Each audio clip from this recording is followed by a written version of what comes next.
My precious child, this message will reveal the solution to that situation you are facing right now. But I need your soul to be ready to hear and receive this promise of love that I am bringing for you today. Look at how much I love you. Today, I speak to you with affection, and I command you to be strong and not be afraid. Do not fear, do not faint, do not throw away the victories you have already won. Do not despise the blessings that have been given to you. Do not throw in the towel. Please, I am asking you to listen to me. This is for your good. Soon you will see in front of you doors standing wide open, but you need to be alert and hear me well. Let yourself be carried by this divine wind that guides your destiny. In the moment of decision, hold on to me. Take my hand firmly. Walk with confidence and enter through those open doors. Do not be afraid of anyone. Let no one convince you that they are stronger than you. Treat everyone with kindness, honesty, and justice, but before no human being should you bow your knees. I am the only authority over your soul. No one can control your destiny. No one has the right to take your blessings. Do not allow anyone control over your family. The decisions you have to make, you will make thinking about this love I have for you. You will obey my inspired and written word, my truth and my authority, my promises of victory and freedom. This is a clear message that speaks to your heart. Cast out fear. Remove dread from your mind. Put a stop to thoughts of defeat. I want to talk to you about the power of your thoughts, because what happens in your mind matters more than you realize. Your thoughts are not neutral. They are not passive. They are not harmless background noise that has no impact on your life. Your thoughts are creative forces that shape your emotions, influence your decisions, direct your actions, and ultimately determine the trajectory of your entire life. What you think about consistently becomes what you believe. What you believe becomes how you feel. How you feel influences what you do. What you do creates the results you experience, and the results you experience reinforce what you think. This is a cycle that can work for you or against you, depending on what kind of thoughts you allow to dominate your mind. When I tell you to cast out fear, to remove dread, to put a stop to thoughts of defeat, I am not asking you to engage in positive thinking or mental gymnastics or pretending that problems do not exist. I am asking you to take authority over your thought life, to exercise the control I have given you over what you allow to occupy your mental and emotional space, to refuse to give room in your mind to thoughts that contradict my word and undermine my promises. You have more control over your thoughts than you realize. You are not helpless before the onslaught of negative thinking. You are not a victim of whatever pops into your head. You have been given authority and power and the ability to take every thought captive and make it obedient to Christ. This means you can examine a thought that enters your mind. You can evaluate it against the truth of my word. You can determine whether it aligns with what I have said or contradicts it. And you can choose to either accept that thought and meditate on it, or reject that thought and replace it with the truth of what I have said about you and your situation. You are facing difficult battles, but I am with you, and I will continue guiding your path until the very end. You are not a coward. There is no one in this world who can curse you or harm you, not witches, not sorcerers, not false apostles. I am the only one who died and rose again for you. No one has the power to hurt you. So you better believe it and do not let yourself be controlled by empty threats. I am going to prosper you. I am going to bless you. You will work with wisdom and prudence with all your strength, but your family will always have the place they deserve in your heart. Nothing material is more valuable than your family and spiritual blessing. Come and fill yourself with my word. Listen every evening, every morning. Meditate on my promises when you go to sleep and when you open your eyes. Listen to me again, because I am with you to guide you and bless you for you. There will be no defeat or failure if you allow me to light your steps with this divine light that always surrounds you. Do not go down the wrong path. Do not fall into the traps of the heartless. Do not listen to gossip that leaves you full of guilt and completely discouraged. When you walk, lift up your head. Look toward the horizon. Many blessings are coming, but your spiritual enemies want to rob you of the opportunity to have freedom and to be surrounded by true prosperity. Many will come to fill your head with doubts, but you close your ears to the words of those wicked people. Remember this voice. Let these words of love return to your thoughts. Let your heart be filled with encouragement as you feel this affection with which I embrace you today. This love is not blind. This love is not ignorant. This love is not naive. This love sees everything and chooses you anyway. This love knows everything and wants you still. This love understands the depths of your heart better than you understand them yourself. And this love says you are worth dying for. Do you know what I did to prove this love to you? I did not just speak beautiful words from a distance. I did not just make promises from the safety of heaven. I came down. I entered into your world. I took on flesh and blood. I walked where you walk. I felt what you feel. I experienced hunger and thirst and exhaustion. I knew rejection and betrayal and abandonment. I understood what it means to be human in a broken world. And then I went further. I took upon myself every sin you would ever commit. I carried every mistake, every failure, every act of rebellion, every moment of doubt, every word spoken in anger, every thought entertained in darkness. I gathered all of it onto my shoulders, and I walked up a hill to a cross. I stretched out my arms and allowed nails to be driven through my hands and feet. I hung there between heaven and earth, suspended in agony, bearing the full weight of divine judgment for human sin. I suffered what you should have suffered. I died the death you should have died.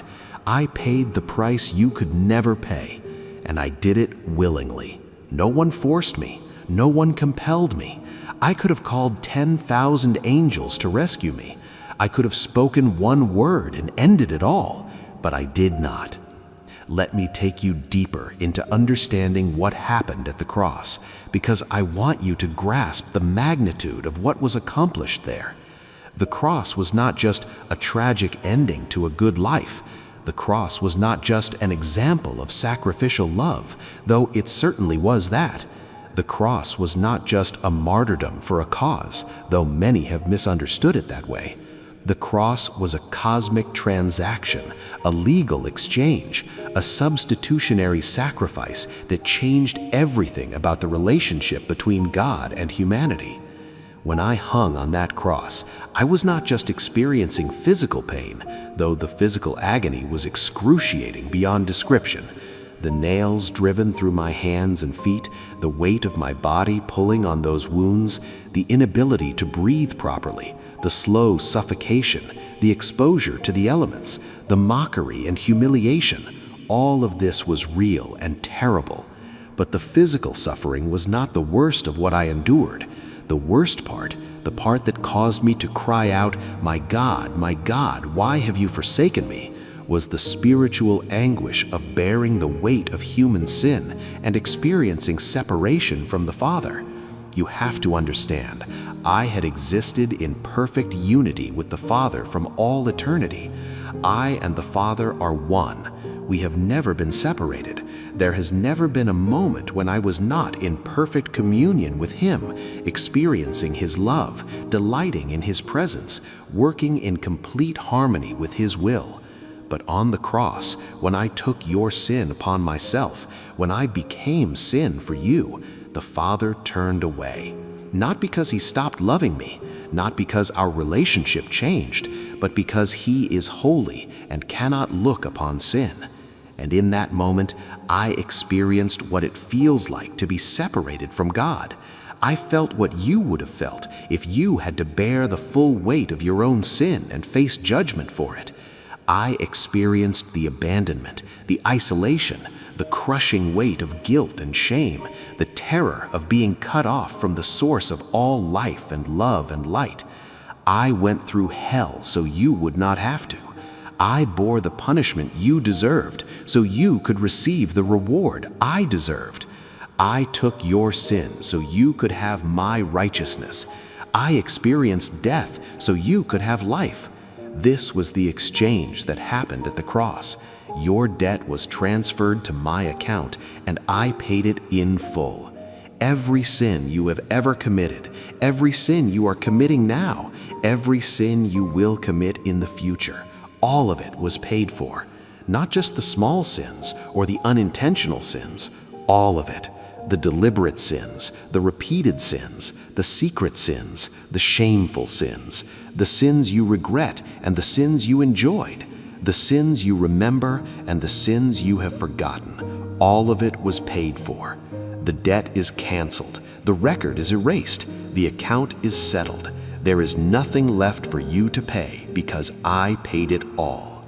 Because I looked down through time and I saw you. I saw your face. I knew your name. I understood your struggle. I felt your pain. And I decided that you were worth it. You were worth the suffering. You were worth the sacrifice. You were worth the cross. This is how much I love you. This is the extent to which I have gone to prove my love for you. My love is not a theory. It is not a concept. It is not an idea. My love is blood poured out. My love is a body broken. My love is a life laid down. My love is a resurrection accomplished. My love is power demonstrated over sin and death and hell itself. And now this love, this proven, demonstrated, costly love, this love is yours. It belongs to you. It surrounds you. It fills you. It sustains you. It will never leave you. But I know what you're thinking right now. You are thinking about your failures. You are thinking about your sins. You are thinking about all the ways you have disappointed me, all the times you have turned away from me, all the moments you have chosen something or someone else over me. You are thinking that surely my love must have limits, that surely there must be a line you can cross that will cause me to give up on you, to turn away from you, to withdraw my love from you. Let me speak directly to that fear. Let me address that doubt. There is no sin you can commit that my blood cannot cover. There is no mistake you can make that my grace cannot overcome. There is no distance you can run that my love cannot bridge. There is no depth you can fall to that my hand cannot reach. There is no darkness you can enter that my light cannot penetrate. I have done nothing. You have done nothing. You will ever do that can separate you from my love. Do you hear what I am saying? I am not saying my love overlooks your sin. I am not saying my love ignores your failures. I am not saying my love pretends your mistakes don't matter. Let me be very clear about this, because I do not want you to misunderstand.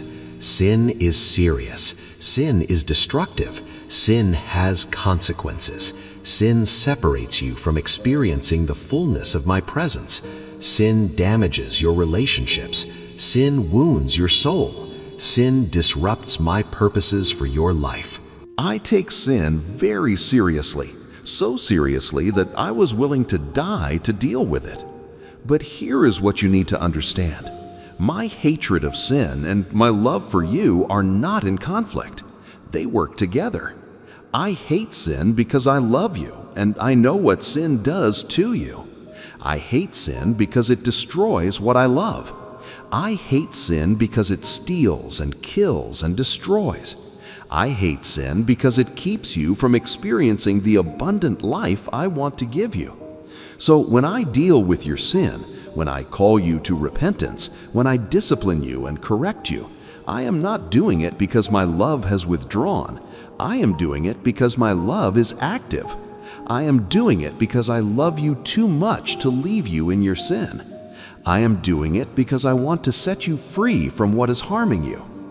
Think about a parent with a young child. If the child runs toward a busy street, does the parent grab the child and pull them back because the parent does not love the child? Of course not. The parent intervenes precisely because the parent loves the child and does not want them to be harmed. The parent's action might feel restrictive to the child. The child might even cry and resist, but the parent knows that allowing the child to run into traffic would not be loving. It would be neglectful. It would be abandonment. In the same way, when I confront your sin, when I call you to turn away from what is harming you, when I set boundaries and establish limits, I am not being unloving. I am loving you in the deepest, truest way possible. I am protecting you from consequences you cannot fully see. I am guarding you from destruction you do not fully understand. I am rescuing you from bondage you may not even recognize. This is what love does. Love does not enable self-destruction. Love does not stand by and watch passively while someone you care about hurts themselves. Love intervenes. Love confronts. Love speaks truth even when truth is uncomfortable. But love also forgives. Love also restores. Love gives another chance and another chance and another chance. And this is what my love does for you. When you sin, when you fall, when you fail, my love does not withdraw. My love pursues you. My love calls you back. My love offers forgiveness. My love provides a way to be restored. My love gives you the grace to get up and try again. My love never gives up on you. This is why I keep telling you that nothing can separate you from my love, because it is true. There is no sin you can commit that places you beyond the reach of my grace. There is no failure you can experience that makes you unforgivable. There is no mistake you can make that causes me to write you off and give up on you. As long as you are alive, as long as you have breath in your body, as long as your heart is still beating, my love is pursuing you, calling you, inviting you to return, offering you forgiveness, promising you restoration. I am saying my love is greater than all of it. My love is stronger than your weakness. My love is deeper than your failure. My love is higher than your sin. My love does not deny the reality of what you have done wrong. My love conquers it. My love defeats it. My love overcomes it. My love takes what was broken and makes it whole. My love takes what was dead and brings it to life. My love takes what was lost and brings it home. This is the power of my love. This is the nature of my love. This is the promise of my love. And this love will never change. The world will tell you that love is a feeling that comes and goes. The world will tell you that love is based on performance, on attraction, on what you can offer, on how you make someone feel. The world will tell you that love is conditional, temporary, fragile, easily broken. But my love is not like the world's love. My love is not a feeling. My love is a decision. My love is a commitment. My love is a covenant.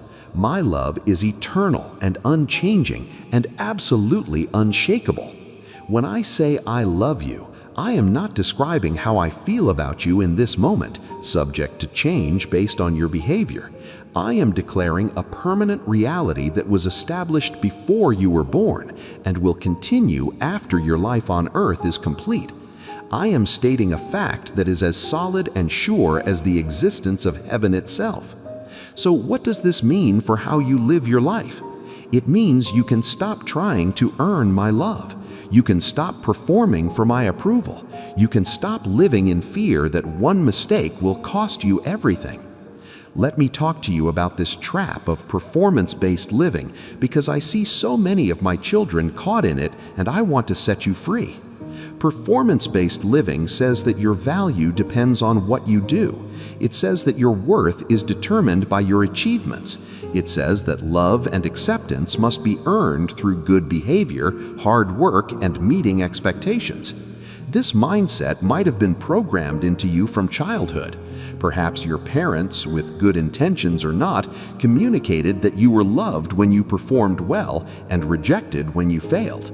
Perhaps teachers praised you for success and criticized you for failure, leading you to believe that your value was tied to your performance. Perhaps society has told you over and over that you are what you achieve, that your worth is measured by your productivity, that your significance comes from your accomplishments. And so you learn to perform, you learn to work hard, you learn to achieve, you learn to meet expectations, you learn to earn approval. And this pattern, once established, is very difficult to break. Even after you come to me, even after you hear about grace and unconditional love, the old programming continues to run in the background. You find yourself performing for me, trying to earn my favor, working to maintain my approval, living in fear that if you mess up, I will reject you. But this is not how my kingdom works. This is not the nature of my love. This is not the foundation of our relationship. In my kingdom, your value is not based on what you do. Your value is based on whose you are. You are mine. You belong to me. You are my child, and your value comes from that relationship, not from your performance. In my kingdom, you do not earn my love through good behavior. My love is the foundation, the starting point, the unchanging reality. You live from my love, not for my love. You do good works not to earn my acceptance, but because you have already been accepted. You serve me not out of fear of rejection, but out of love and gratitude for the relationship we already have. This is such a fundamental shift in how you approach life that it cannot be overstated. When you live trying to earn love, you are constantly anxious about your performance. You are always worried that you are not doing enough, not being good enough, not measuring up. You compare yourself to others. You beat yourself up when you fail. You take credit when you succeed, but it never quite feels like enough. There is always more to prove, more to achieve, more to do. It is exhausting. It is enslaving. It is not the life I died to give you. But when you live from a place of already being loved, everything changes. Your failures do not define you because your identity is not based on your performance. Your successes do not inflate your ego because you know they do not increase my love for you. You can rest. You can breathe. You can be yourself without pretending or performing. You can risk and fail without being destroyed. You can succeed without it going to your head. You are free. You can stop exhausting yourself trying to be good enough, trying to do enough, trying to prove that you are worthy of my attention. You can rest. You can breathe.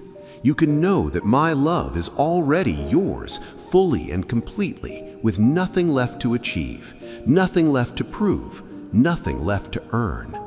My love is a gift, not a wage. My love is grace, not payment for services rendered. My love is freely given to you right now, today, in this moment, regardless of what you did yesterday or what you will do tomorrow. Does this mean you can live however you want with no regard for my commands? Does this mean you can sin freely because my love will cover it? Does this mean there are no consequences for your choices? Of course not. That would be absurd. That would be like saying, because a father loves his child, the child can run into traffic without concern. That would be like saying, because a doctor cares for his patient, the patient can ignore all medical advice without consequence. My love for you is not permission to harm yourself. My love for you is the very reason I give you commands and boundaries and guidance. I tell you how to live, not to restrict your freedom, but to protect your joy. I give you my word, not to burden you, but to bless you. I set boundaries, not to limit you, but to keep you safe. Everything I ask of you flows from my love for you. Every command is for your good. Every instruction is for your benefit. Every boundary is for your protection. When I tell you to forgive, is because I know that bitterness will poison your soul, and I love you too much to let you live in that toxicity. Let me talk to you about forgiveness for a moment, because this is one of the hardest things I ask you to do, and yet one of the most important. Forgiveness is not saying that what was done to you was okay. Forgiveness is not pretending that you were not hurt. Forgiveness is not letting someone off the hook or excusing their behavior. Forgiveness is not trusting someone who has proven themselves untrustworthy.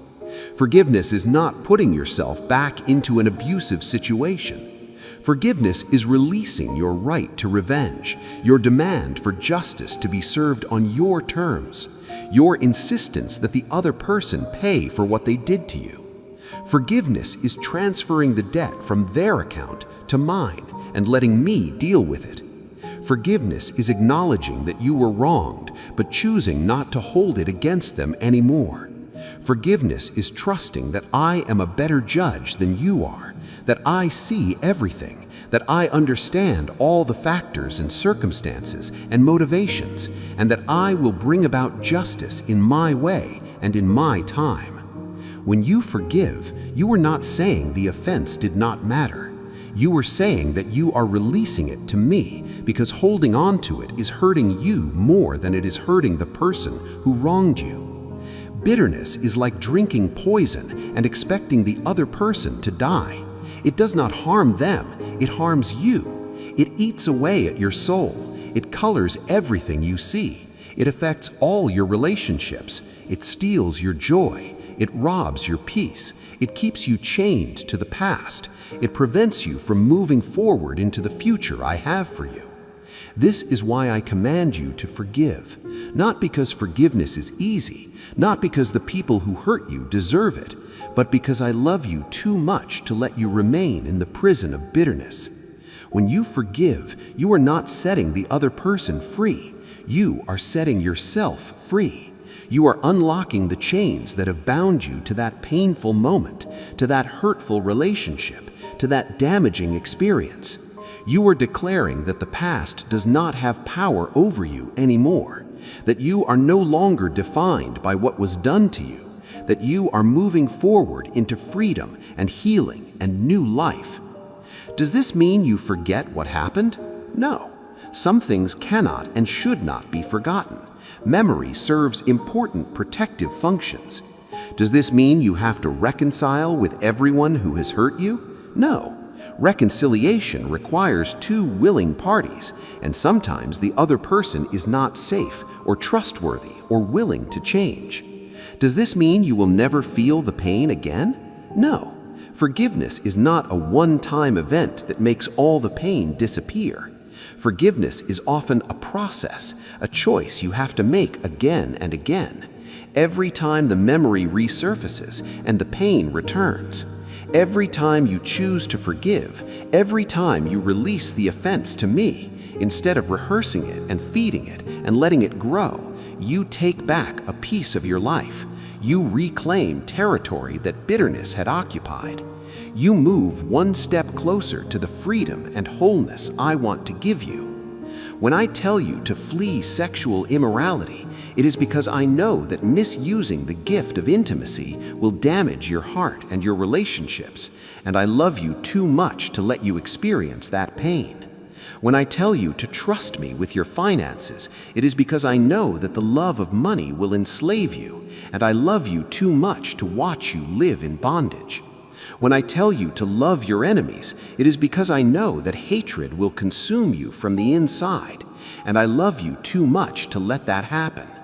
When I tell you to cast your anxieties on me, it is because I know that worry will crush you under its weight, and I love you too much to leave you carrying that burden. Every single thing I ask of you is rooted in my deep, passionate, protective love for you. I am not a harsh taskmaster demanding obedience. I am a loving father guiding my beloved child toward fullness of life. And when you fail to obey, when you make mistakes, when you fall short, my love does not disappear. My love remains. My love pursues you. My love calls you back. My love extends forgiveness. My love offers restoration. My love gives you another chance and another chance and another chance. There is no limit to my patience with you. There is no end to my mercy towards you. There is no boundary for my grace for you. As far as the east is from the west, that is how far I have removed your sins from you. As high as the heavens are above the earth, that is how great my love is for you. As a father has compassion on his children, so I have compassion on you. I know how you were formed. I remember that you are dust. I understand your weaknesses. I see your struggles. I know your limitations, and I love you not despite these things, but in full awareness of them. You do not have to pretend with me. You do not have to hide from me. You do not have to present a false version of yourself that you think I will find more acceptable. I want to talk to you about authenticity, because this is one of the greatest gifts my love offers you in a world that demands perfection, that punishes vulnerability, that rewards pretending. You have learned to wear masks. You have learned to hide your true self and present only the parts of you that seem acceptable. You have learned to smile when you are hurting, to say you are fine when you are falling apart, to act like you have it all together when you are barely holding on. This is exhausting. This is isolating. This is soul-crushing. Because when you can never let anyone see the real you, when you always have to maintain the facade, when you can never admit your struggles or share your pain, you end up feeling profoundly alone, even when surrounded by people, because the people around you do not know you. They know the version of you that you present. They know the mask you wear, but they do not know the real you, the struggling you, the broken you, the confused and afraid and overwhelmed you. And deep down, you believe that if they did know the real you, they would reject you. So you keep pretending, you keep performing, you keep hiding. But with me, you do not have to do any of that. With me, you can be real. With me, you can be honest. With me, you can take off the mask and show me the face underneath. With me, you can admit that you are struggling, that you are hurting, that you do not have it all together, that you are afraid and confused and overwhelmed. With me, you can bring your doubts and your questions and your anger and your disappointment. With me, you do not have to have the right spiritual language or the correct theological answers or the appropriate religious demeanor. With me, you can just be you, the authentic, unfiltered, messy, complicated, contradictory you, because I already know all of it anyway. You are not hiding anything from me. I see through the masks. I know what is behind the facade. I understand what you are really thinking and feeling, even when you can't articulate it or when you are trying to hide it. So the pretending is pointless. The performing is unnecessary. The hiding is futile. I already know. I already see. I already understand. And I love you anyway. Not the version of you that you present to the world, not the idealized you that you wish you were, not the you that you think you should be, but the actual you, the real you, the you that exists right now in this moment with all your flaws and failures and fears. That is the you I love. That is the you I died for. That is the you I am committed to for all eternity. And when you finally grasp this, when you finally believe that you can come to me exactly as you are without pretending or performing or hiding, when you finally experience the freedom of being fully known and fully loved at the same time, it changes everything. You discover that you do not have to be perfect to be loved by me. You discover that your value does not depend on maintaining the facade. You discover that you can be weak and still be precious to me. You can be broken and still be valuable to me. You can be a mess and still be loved by me. This is the freedom my love offers you. The freedom to be yourself. The freedom to drop the masks. The freedom to stop pretending. The freedom to be honest about your struggles. The freedom to admit your failures. The freedom to ask your questions. The freedom to share your pain. The freedom to be real.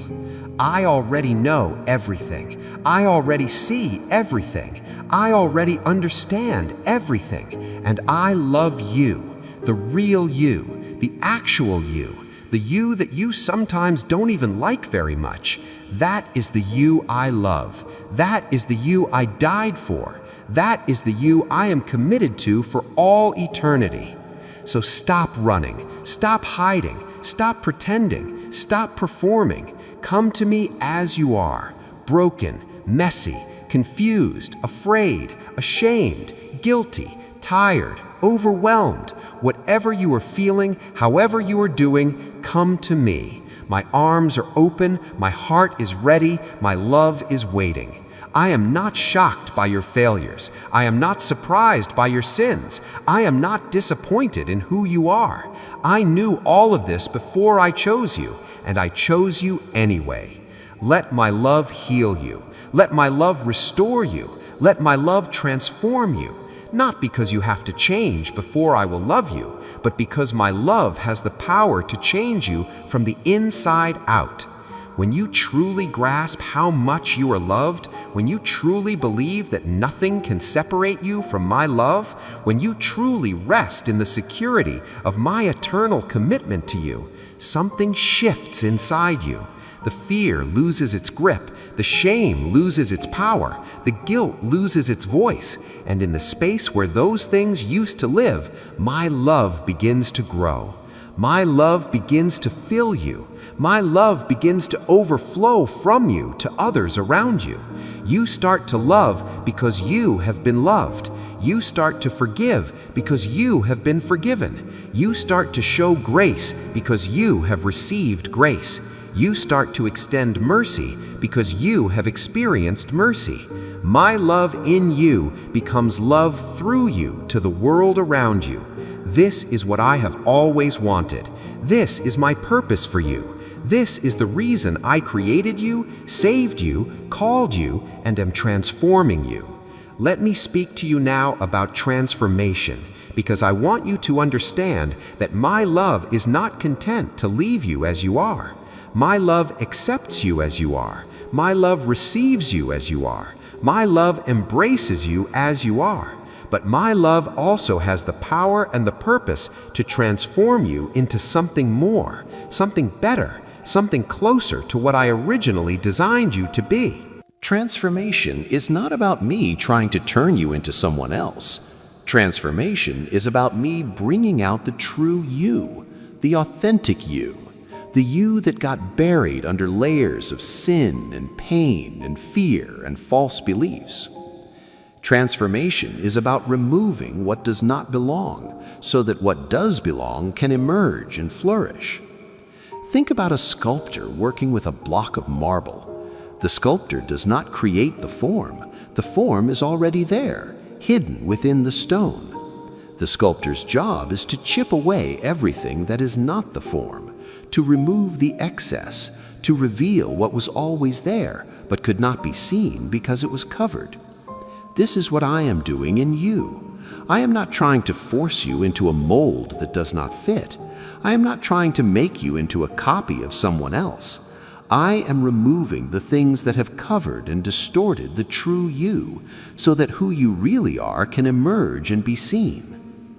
I am chipping away the false beliefs about yourself that you absorbed from critical parents or cruel peers or condemning culture. I am removing the layers of protection you built up to keep yourself safe, but which ended up keeping you isolated. I am healing the wounds that caused you to develop unhealthy coping mechanisms and destructive patterns. I am freeing you from the bondage of sin that promised pleasure but delivered slavery. This process is not always pleasant.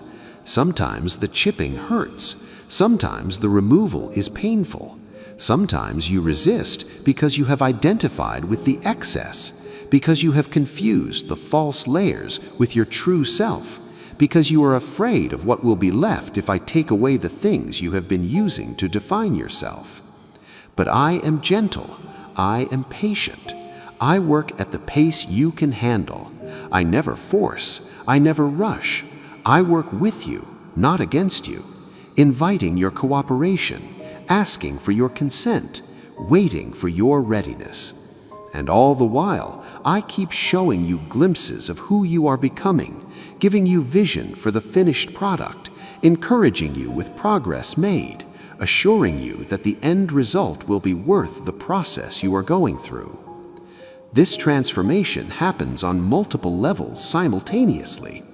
There is the transformation of your mind, the renewing of the way you think. Old patterns of thinking are replaced with new patterns. Lies you believed are replaced with truth. Distorted perspectives are replaced with accurate understanding. Limited beliefs are replaced with faith in my unlimited power. There is the transformation of your emotions, the healing of your heart. Wounds are healed, pain is processed, trauma is resolved, fear is replaced with peace, anxiety is replaced with trust, shame is replaced with acceptance, bitterness is replaced with forgiveness. There is the transformation of your will, the reorienting of your desires. What you once craved no longer attracts you. What you once avoided, you now desire. What you once valued, you now see as worthless. What you once despised, you now treasure. Your wants begin to align with my wants. Your desires begin to reflect my desires. You find yourself wanting what I want for you. There is the transformation of your behavior, the breaking of old patterns, and the establishment of new habits. Sin that once had power over you loses its grip. Temptations that once overwhelmed you become manageable. Struggles that once defeated you become victories. You discover that you are actually changing, that you are not the same person you used to be, that old things are passing away and new things are coming. I want my love to flow through you like a river, bringing life wherever you go. I want my love to shine through you like a light, piercing darkness wherever you are. I want my love to work through you like leaven, influencing everything you touch. You are my representative on this earth. You are my ambassador in this world. You are my hands and feet and voice to people who desperately need to know that they are loved. And you can only give what you have received. You can only share what you have experienced. You can only offer what you yourself possess. So first, you must receive my love. You must let it sink deep into your soul. You must let it penetrate the broken places. You must let it fill the empty spaces. You must let it become the foundation of your entire identity. You are loved. This is who you are. Before you are anything else, before you are defined by your job, your relationships, your accomplishments, your failures, your past, your present, or your future, you are loved by me. This is your core identity. This is your fundamental reality. This is the truth that nothing can change. You are my beloved child. You belong to me. You are precious to me. You are valuable to me. You are important to me. You matter to me, not because of what you do, but because of who you are. You are mine.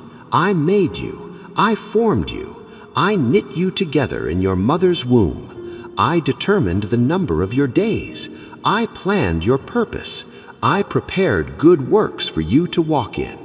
Every hair on your head is numbered. Every tear you cry is collected. Every prayer you pray is heard. Every step you take is ordered. Every moment of your life is held in my hands. Do you see how intimately involved I am in your life? Do you see how personally invested I am in your well-being? Do you see how deeply I care about every detail of your existence? Nothing about you is insignificant to me. Nothing about you is unimportant to me. Nothing about you is overlooked by me. I am paying attention. I am watching over you. I am working in your circumstances. I am orchestrating events for your good because I love you and you are called according to my purpose. Even the difficult things, even the painful things, even the things that feel like they are destroying you, I am using them. I am redeeming them. I am working through them to accomplish something beautiful in you and through you. Trust me in this. Believe me in this. Know that I am working even when you cannot see it, even when you cannot feel it, even when it makes no sense to you. My ways are higher than your ways. My thoughts are higher than your thoughts. What looks like a dead end to you is an opportunity for me to show my power. What looks like a defeat to you is a setup for me to demonstrate my victory. What looks like a loss to you is preparation for me to give you something greater. I am always working. I am always moving. I am always accomplishing my purposes, and my purpose is always good because my nature is love. Everything I do flows from love. Everything I allow flows from love. Everything I orchestrate flows from love. I am not punishing you. I am not testing to see if you will break. I am not playing games with your life. I am loving you in the most profound, strategic, effective way possible. I am loving you with an eternal perspective. I am loving you with infinite wisdom. I am loving you with unlimited power. And I am loving you with a specific goal in mind. I am making you like my Son Jesus. I am conforming you to His image. I am transforming you from one degree of glory to another. I am working in you what is pleasing in my sight. I am completing the good work I began in you. This is my commitment to you. I will not give up on you. I will not abandon the work I have started in your life. I will not leave you half finished. I will not walk away when things get difficult. I am committed to your transformation. I am dedicated to your growth. I am invested in your maturity, and I will use whatever it takes, whatever is necessary, whatever will be effective to accomplish this purpose in you. Sometimes that means blessing. Sometimes that means discipline. Sometimes that means comfort. Sometimes that means challenge. Sometimes that means provision. Sometimes that means pruning. But always, always, always, it is love. Every single thing I do in your life and allow in your life is motivated by love, guided by love, and intended to draw you deeper into love. So when you face trials, remember my love. When you endure suffering, remember my love. When you walk through valleys, remember my love. When you climb mountains, remember my love. When you experience joy, remember my love. When you face sorrow, remember my love. In every season, in every circumstance, in every situation, remember my love. My love is the constant. My love is the anchor. My love is the foundation. My love is the reality that never changes in a world where everything else is constantly shifting. Hold on to my love. Build your life on my love. Let my love be the lens through which you interpret everything that happens to you. When you do this, everything changes. Problems become opportunities. Trials become training. Suffering becomes sanctification. Weakness becomes the occasion for my strength to be displayed. Failure becomes the platform for my grace to be demonstrated. Every single thing in your life becomes a means by which my love is revealed more fully to you and through you to others. This is the life I am calling you to.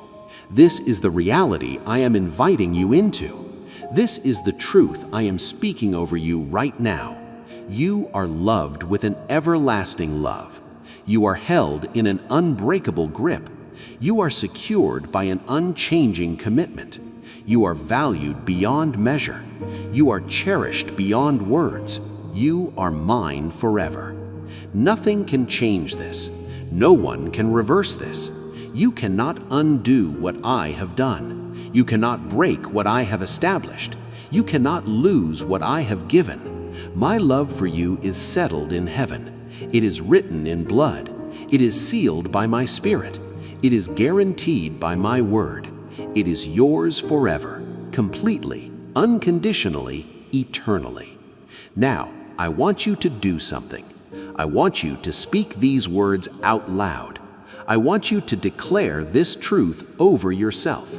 Say this: I am loved by God. His love for me is eternal.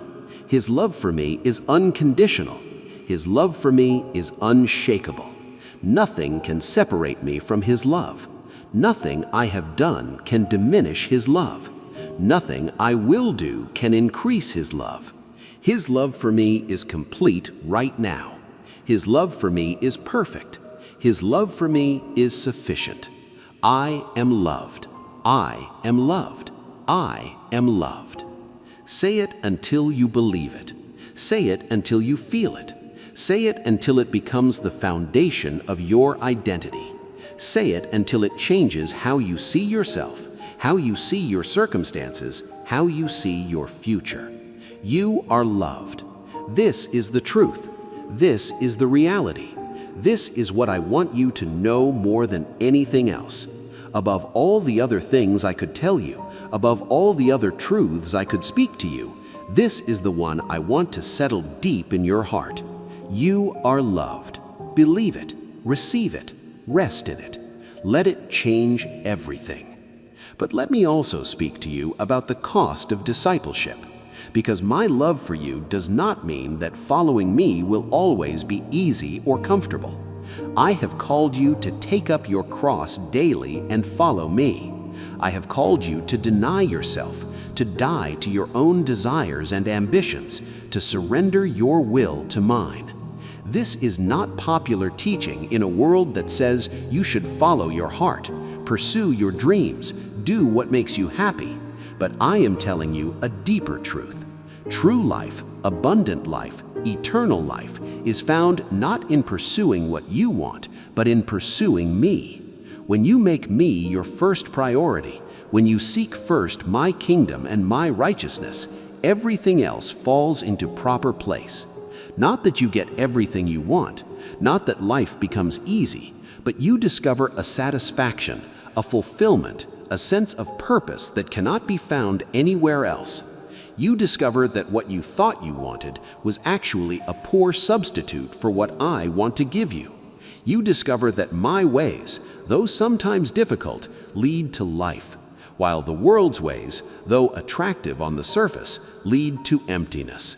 Let me be clear about what it means to follow me. It means choosing my will over your comfort. It means obeying my word even when it goes against cultural norms. It means standing for truth even when everyone around you compromises. It means loving your enemies when your flesh wants revenge. It means forgiving those who hurt you when your emotions cry out for justice. It means giving generously when your natural instinct is to hoard. It means serving others when you would rather be served. This is the narrow way. This is the difficult path. This is the road less traveled. But this is also the way that leads to life. This is the path that produces character. This is the road that brings you into deeper intimacy with me. And along this road, you will discover treasures that cannot be found anywhere else. You will experience a peace that passes understanding. You will know a joy that is not dependent on circumstances. You will develop a strength that is not your own. You will demonstrate a love that can only come from me. The world will not understand. Your friends may think you are crazy. Your family might question your choices. Society will pressure you to conform. But when you know who you are and whose you are, when you are secure in my love and confident in my purposes, the opinions of others lose their power over you. You are not living for their approval. You are not performing for their applause. You are not measuring your success by their standards. You are living for an audience of one. And I am pleased with you. I am delighted in you. I am proud of you. Not because you are perfect, but because you are mine. Not because you never fail, but because you keep getting back up. Not because you always understand, but because you keep trusting. Not because the journey is easy, but because you keep walking. This is what moves my heart.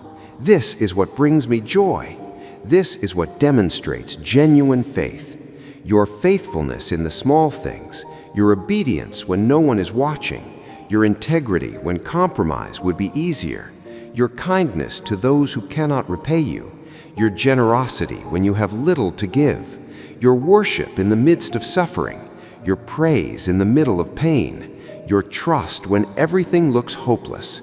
These are the things I see. These are the things I value. These are the things that matter in my kingdom, and I am keeping record. Not a record of your sins, which have been forgiven and forgotten, cast as far as the east is from the west, but a record of your faithfulness, your sacrifices, your acts of love, your moments of courage, your choices to honor me when it cost you something. None of this goes unnoticed. None of this is in vain. None of this is wasted. Everything you do for me, everything you sacrifice for my kingdom, everything you give up to follow me, it all counts. It all matters. It all has eternal significance. There is coming a day when I will reward you for your faithfulness. There is coming a time when I will say, "Well done, good and faithful servant." There is coming a moment when everything you endured, everything you sacrificed, everything you gave up will be shown to have been worth it. The sufferings of this present time are not worthy to be compared with the glory that will be revealed in you. What you are going through now, what you are enduring now, what you are sacrificing now, it is producing for you an eternal weight of glory far beyond all comparison. Keep your eyes on the prize. Keep your focus on the finish line. Keep your heart set on things above. Do not grow weary in doing good. Do not become discouraged by the difficulty. Do not lose heart because of the opposition. I am with you. I am for you. I am working in you and through you, and I will bring to completion the good work I have begun in you. This is my promise. This is my commitment.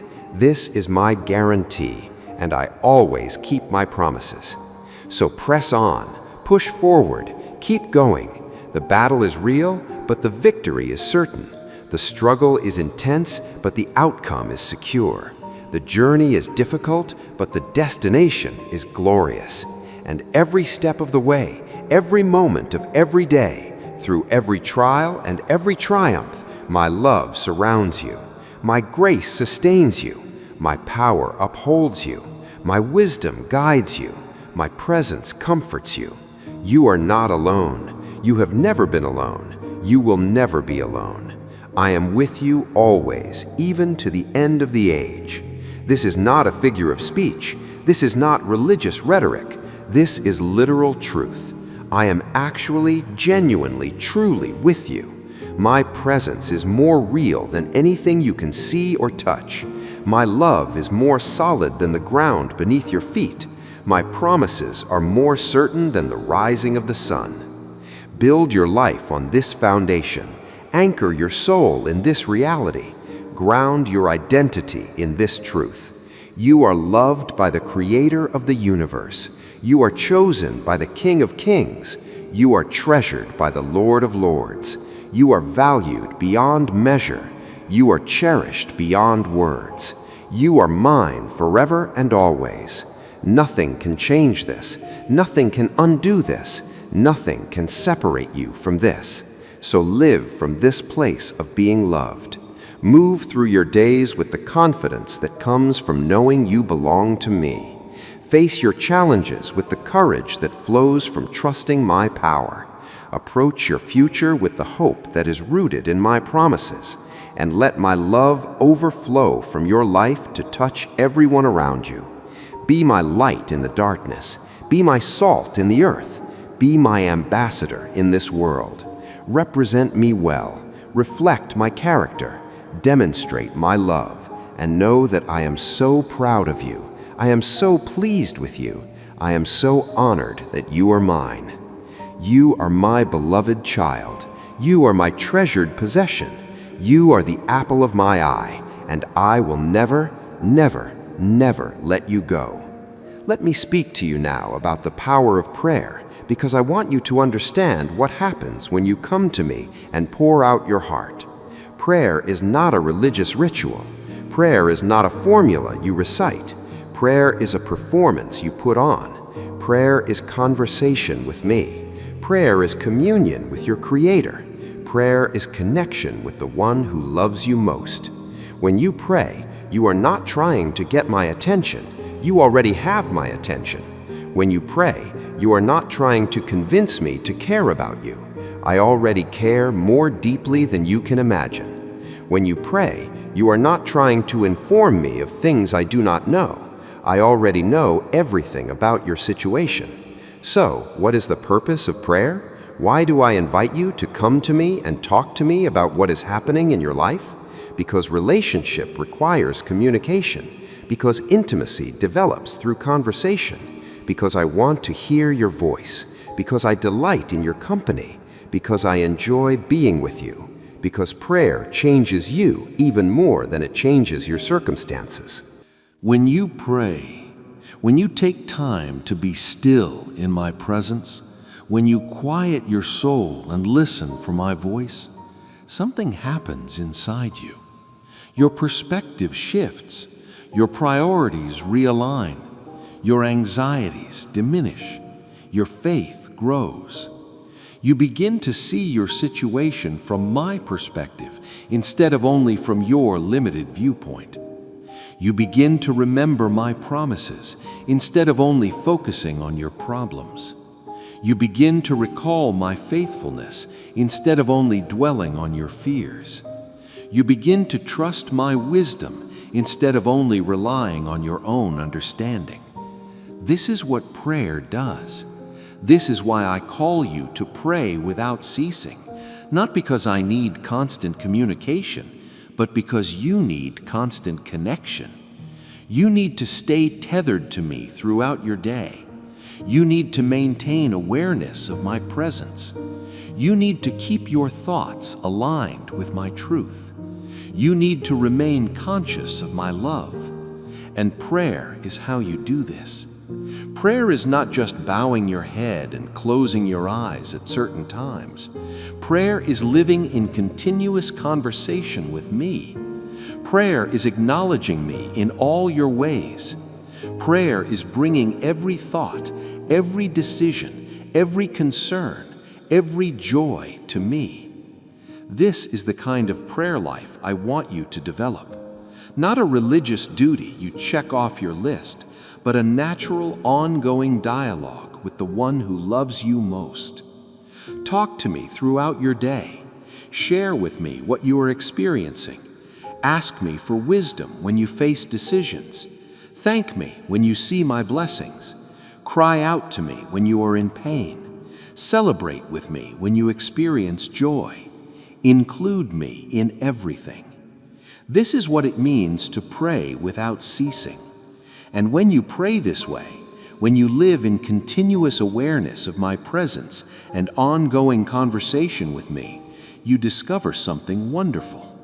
You discover that I am always speaking to you, not with an audible voice necessarily, though sometimes I do speak that way, but more often I speak through my word as you read it, and passages jump off the page and speak directly to your situation.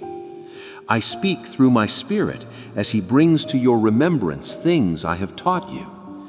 I speak through circumstances as I orchestrate events to guide you in the right direction. I speak through other believers as they share wisdom and encouragement with you. I speak through creation as you observe the beauty and order of what I have made. I speak in the stillness when you quiet your soul and listen. I am always speaking. The question is, are you listening? Are you tuned in to my voice? Are you paying attention to how I am communicating with you? This is why regular time alone with me is so important.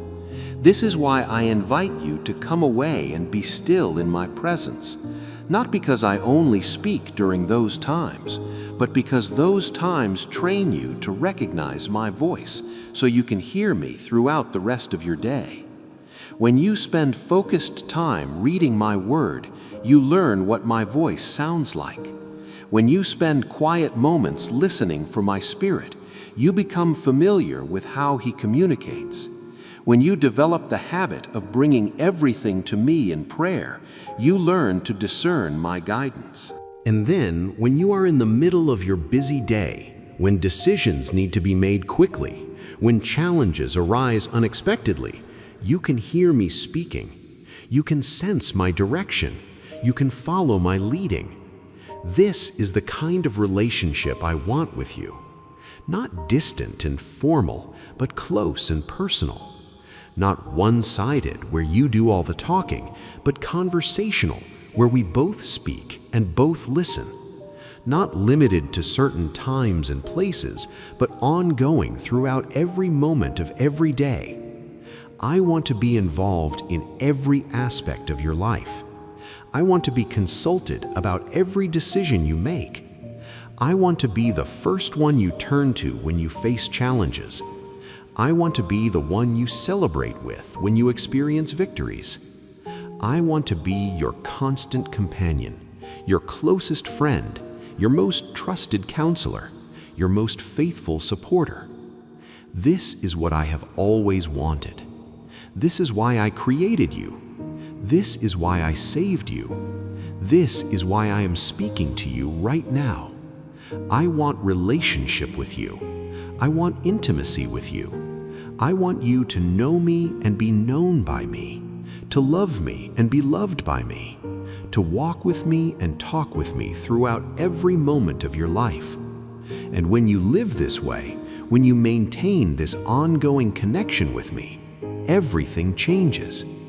Problems that used to overwhelm you become opportunities to see my power demonstrated. Decisions that used to paralyze you become chances to experience my wisdom. Challenges that used to defeat you become platforms for my strength to be displayed. Relationships that used to drain you become channels through which my love can flow. Circumstances that used to control you become tools I use to shape you. Your entire perspective shifts.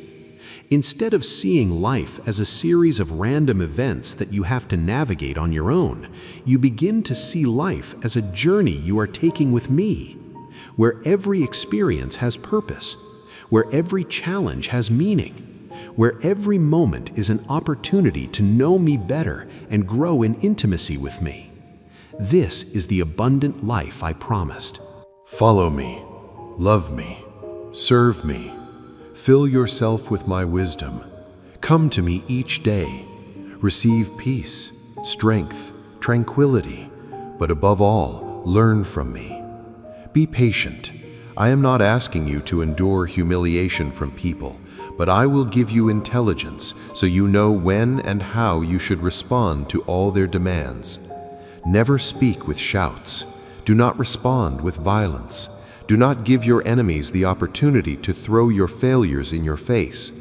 If you have many problems and you cannot take it anymore, do not run from here to there, telling everyone what is happening to you, because your secrets can fall into the hands of evil tongues, and suddenly the whole world will know the things that hurt you, and they will humiliate you and mock you.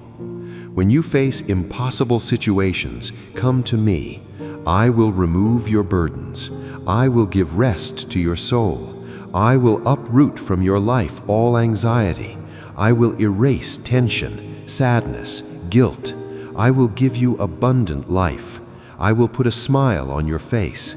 I have the solution for every difficult situation. I have the answer to your questions. I have the key that opens doors. In my written word is the map that leads you to true happiness. No one in this world has your future in their hands. No one decides your destiny except me, your loving Father, your best friend. From this day forward, dare to trust in me with all your heart, and you will see how little by little your desperation ends and your emotions stabilize. Your life is about to change. Very soon, you will enter new supernatural territory.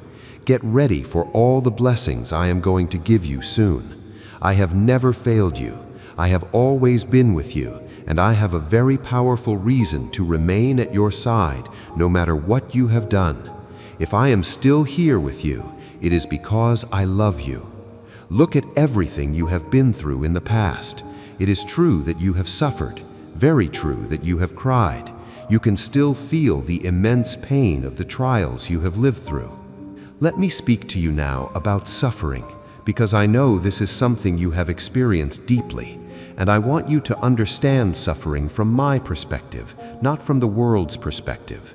The world tells you that suffering is meaningless, that pain serves no purpose, that trials are cruel interruptions to what life should be.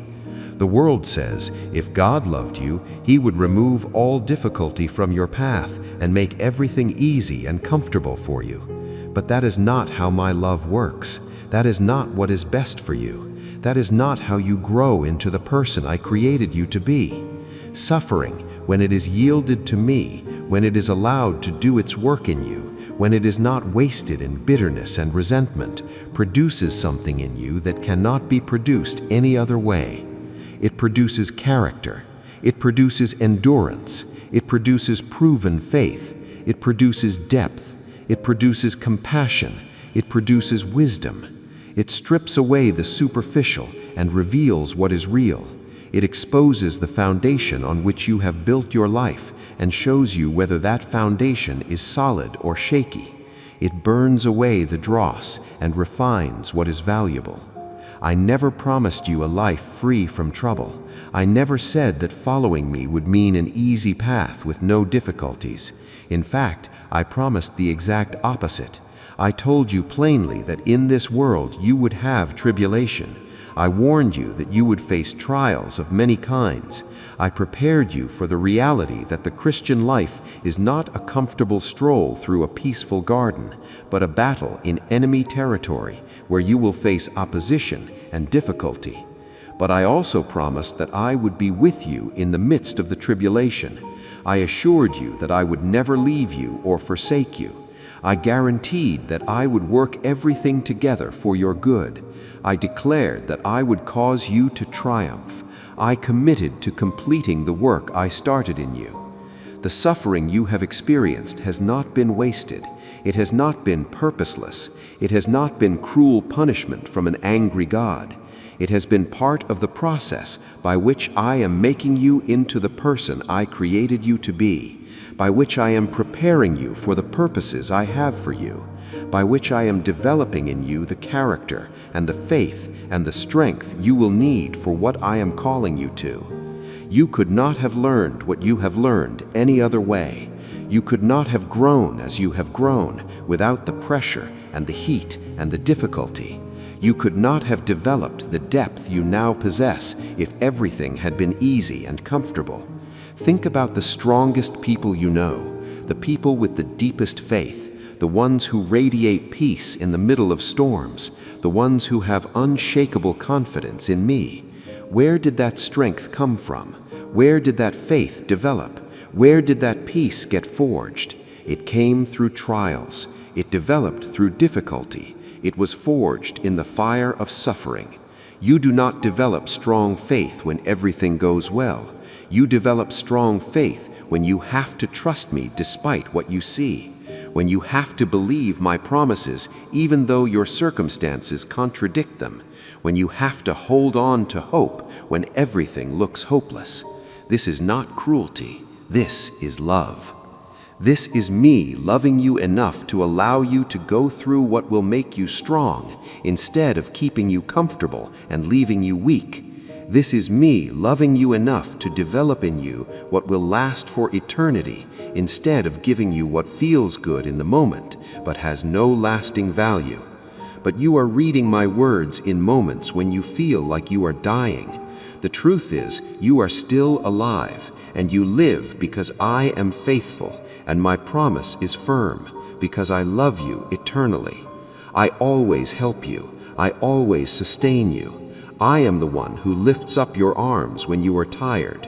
When you walked through the valley of shadows and tears, I walked with you. In the desert, you thought you would die of thirst, but I came and made water spring up in dry places. From death itself, I delivered you many times. Do not let your heart be deceived by situations you do not understand. Do not forget to be grateful. You have to recognize that you have changed much. The struggles served you well. You have become wiser. You have grown. If the years did not bring the things you expected and that you had asked me for, it is because I always gave you what was best so you could keep moving forward. I did not permit or give you things that in the future could damage you. I distanced from you people who wanted to ruin you. I cared for you as one cares for a beloved child. No, I was not punishing you. I know you understand this. My only purpose was always to prosper you, because my thoughts are not your thoughts, and my ways are not your ways. My plans for you are different, higher, better than your own plans. I want you to acknowledge this today. I want you to understand it. I want you to tell me with your words. I want you to write it. I want you to think it with happiness and faith. You will accept my will, and you will stop longing for those things I removed from you that will never return. Do this, and new doors of blessing will open that you did not ask for and did not expect. The desires you keep in your heart are not just wishes or inventions of your imagination. Those dreams you had forgotten will return to life and will become plans. I will take them in my hands, and they will be transformed into real blessings. With all my love, I want to show you who I am. I want to surprise you. Tell me you believe me. I am your Almighty God. There are no impossibilities for me. I never leave you. I do not forget you. I never abandon you. I have always been close to you.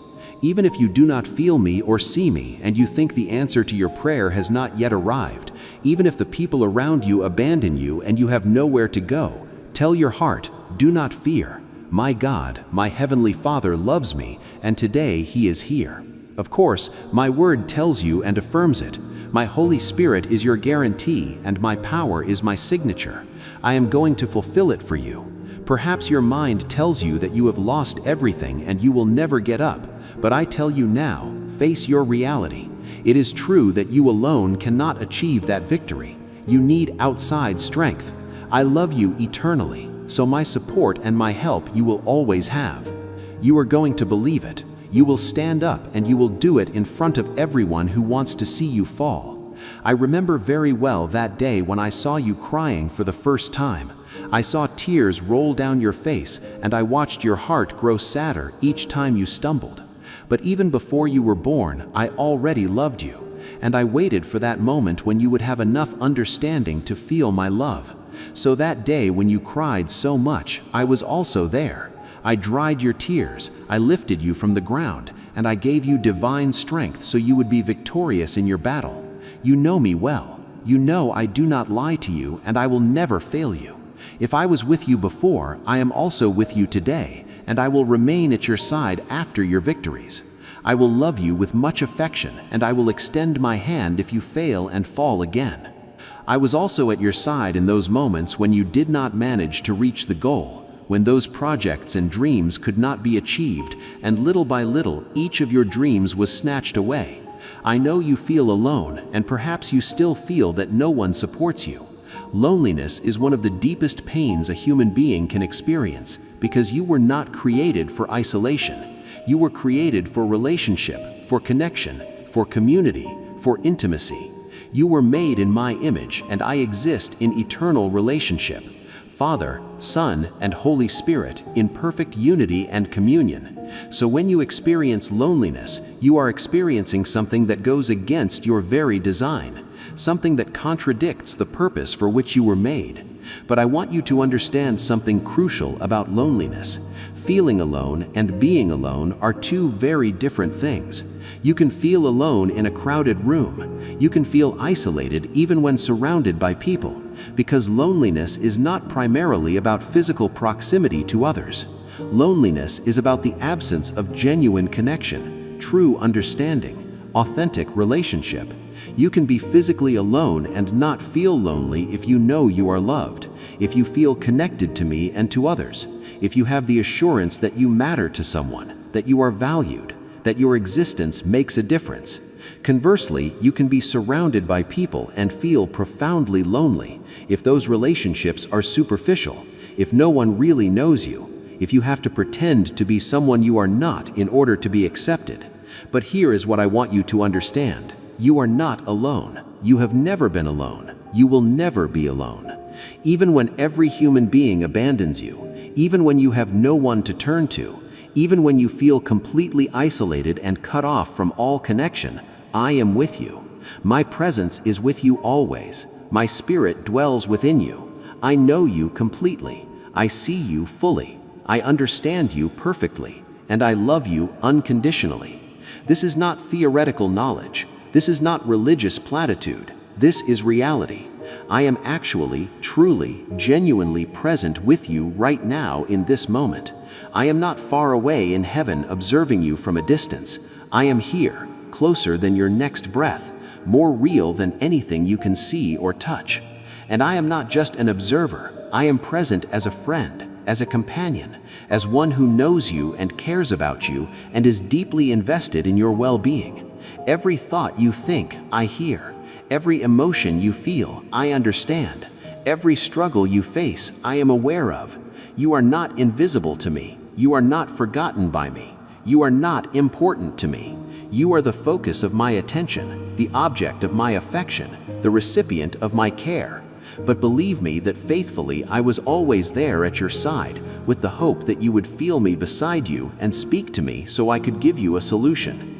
You must remember that for me to enter your life, you must invite me and speak to me through prayer. Only in this way can I help you and give you a solution to all your problems. I ask you not to be afraid to seek me. I will never deny you my help, no matter what you have done in the past. Because for me, what is really important is you now in the present and what I can do for you. From now on, you should know that you have my forgiveness and that with my love, I will clean your heart of what causes you shame, pain, and regret. I will erase all your sins and fill you with my Holy Spirit. In this moment, while you listen to me, stop worrying and remove from your mind right now those thoughts born from your desperation. If you think you will never get out of this situation, you are making a serious mistake. Maybe you think it, but do not believe it. Do not accept the doubts that others discard. Do not accept the negativity of those who live only to fail. Those people feel so good when they find a way to make you suffer. But do not open your heart to those who do not want to have a better future. You can change. I want to transform you. The plans I have for your family and for you are plans of blessing and prosperity. There are people in this world who reject what I send them. They see everything as bad. Nothing I do for them pleases them. They always want more. They come with their demands, and instead of approaching me with gratitude and reverence, they come to blame me for their sins, their errors, and their recklessness. They ask me where I was when things were going badly for them, and I answer them, where were you when I was calling you and wanted to give you this beautiful love? Guard your heart and do not let yourself be carried away by those who have already decided their eternity. There is a path before you, the path of life and blessing, or the road of eternal solitude. Here I am with my arms open. I wait for you with this sincere affection. Please return to this home that misses you so much. Focus your gaze on the right path. Enjoy these blessings I have for you. My child, rise up in triumph and victory. You are a child of your Almighty God. I love you and I will never abandon you, because for me, you are my most precious treasure. Do not despair if today you are feeling bad. If you believe you are not strong, I want you to listen to me, to open the doors of your heart, to accept this sweet peace I give you, and to take this time to rest your mind. I am the creator of the universe, and to those winds that shake you, I command them to be silent, to keep quiet. You will no longer hear the whisper of the world's threats trying to frighten you, trying to break your faith, trying to prevent you from seeing clearly how far you have already advanced, trying to make you throw in the garbage everything you have achieved. You think you are weak, but I will tell you something. Pay very close attention. It is better this way that you realize your own strength has a limit and that you need me.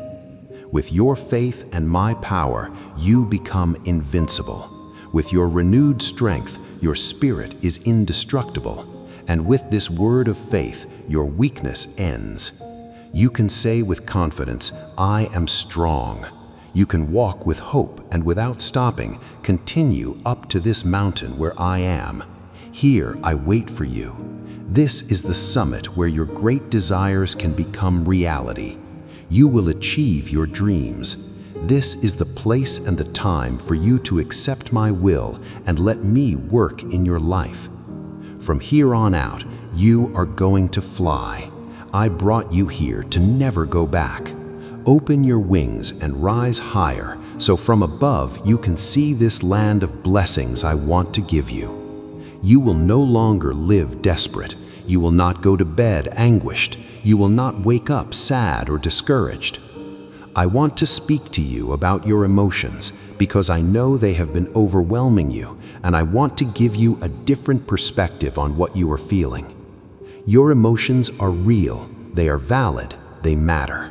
I am not dismissing what you feel or telling you that your emotions are wrong or that you should not be experiencing what you are experiencing. But I also want you to understand that your emotions, while real and important, are not always reliable guides to truth. Your emotions respond to your thoughts, to your circumstances, to your physical state, to your past experiences, to chemical processes in your body. They fluctuate based on how much sleep you got, what you ate, what someone said to you, what memory was triggered, what fear was activated. Your emotions are messengers that tell you something is happening inside you or around you that needs attention, but they are not always accurate reporters of reality. You can feel unloved when you are deeply loved. You can feel hopeless when hope is very much alive. You can feel abandoned when you are surrounded by support. You can feel like a failure when you are actually succeeding. This is why I keep pointing you back to my word, back to my promises, back to truth that does not change based on how you feel. When your emotions are telling you one thing and my word is saying something else, you have to make a choice about which voice you will believe. If you build your life on your emotions, you will be constantly unstable because emotions are constantly changing. What feels true today may feel completely different tomorrow. What seems urgent in one moment may seem irrelevant in another. Emotions rise and fall like waves on the ocean, and if you are basing your decisions and your beliefs and your sense of security on your emotions, you will be tossed around endlessly with no firm ground under your feet. But if you build your life on my word, on my character, on my promises, you have a foundation that does not shift. You have truth that remains constant regardless of what you feel. You have reality that is solid and sure and dependable. This does not mean you ignore your emotions or stuff them down or pretend they don't exist. It means you acknowledge what you feel. You pay attention to what your emotions are telling you, but you do not let them have the final word about what is true. When anxiety rises up and tells you that everything is falling apart, you can acknowledge the anxiety and then speak truth over it. When fear screams that you are in danger, you can recognize the fear and then remind yourself of my promises of protection. When depression whispers that there is no hope, you can feel the weight of the depression and then declare that I am your hope and I never fail. From this day forward, you will live a life of burning and active faith. Every morning when the sun rises, you will make the decision to be happy regardless of any circumstance, and you will not allow any bad news or worry to erase that beautiful smile that lights up your face. You are my child, my son. Always remember it. You gave me your whole being. My Holy Spirit dwells in you. You are different. You do not have to imitate what people do or say. Many tremble at any rumor. Their hopes are destroyed and they fill themselves with fear. But you are not like that. My supernatural love is in you. Your faith is wonderful. And from your lips come powerful prayers and words. Fly now. You are free. Be happy. Go and share with your family these words I have given you today. I love you. Very soon you will see my power manifested over your family and over you. A time of peace, healing, and blessing is coming. I have seen your faith. I am listening to your prayer. I like your attitude. It moves me to see the sincerity of your heart. The faith you have is alive. You are punctual. You come into my presence each day. Your spiritual life is important to you. You do not forget me like others do, who come from time to time and do not place in my hands their ways or their plans. I want you to teach your family and everyone you love to be like you with your example, with your good attitude. Let them keep seeing those fruits that are growing from you. As your faith grows and grows, your spirit, your mind, and your soul become stronger. You are going to see more blessings, but you are also going to have great responsibilities. I am going to put you out front so many can see how I bless those who obey me, who have a humble heart, and who are willing to wait for my answer, who no longer fill themselves with anguish and impatience when things do not go well for them. You know that your life, your family, and everything you do is in my hands. Many people live full of worry. They think they always live in crisis and that these times are bad. But all good things are possible for those who love me, who submit to my will, and who can believe me. You are one of the faithful who have remained firm. For you, the doors are open, and rains of blessings and happiness will pour down without ceasing, always, at all times, in every place. Keep your eyes open because a great opportunity is coming for you. Many reject the blessings I send them because they believe they are not worthy. On your path, you will see many people who suffer, who cry because they cannot understand that there is someone who truly loves them, forgives them, and whose future will not be one of pain or death if they can only strip themselves of that unbelief and give me the opportunity to pour out my love over their lives.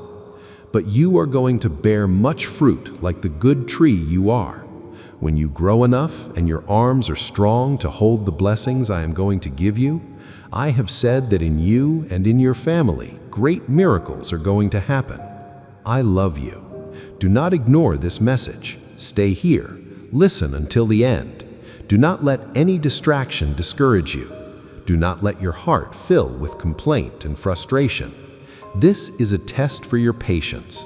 I want to see that you know how to listen, receive, treasure, and faithfully obey this holy word that today I am going to deposit in your soul. When you get up each day, come to listen to me. I know you are going through many trials. Sometimes you do not even have energy to think, but in this you have to make an effort and be brave. A word of faith can heal you, encourage you, lift you up, and prosper you immediately. It is possible. It is true. Make the decision today to believe with all your heart that I can change you with my love, with my tenderness, with patience, with my commandments and my counsel. I can transform this weak time into a new day of happiness and blessing. You are very important to me. For many people, even if some are ungrateful and do not appreciate your affection, I do see your effort. I admire your commitment to love while receiving nothing in return. In my book, I write everything you do for them. You are not alone. I am with you. But you also have a numerous multitude of witnesses who see you, who support you from heaven and from earth. Let me open your eyes to see what is happening in the spiritual realm, because there is so much more going on than what you can perceive with your natural senses. You live in two realities simultaneously. There is the natural realm that you can see and touch and measure, the physical world where you go to work, where you interact with people, where you face tangible problems and enjoy material blessings.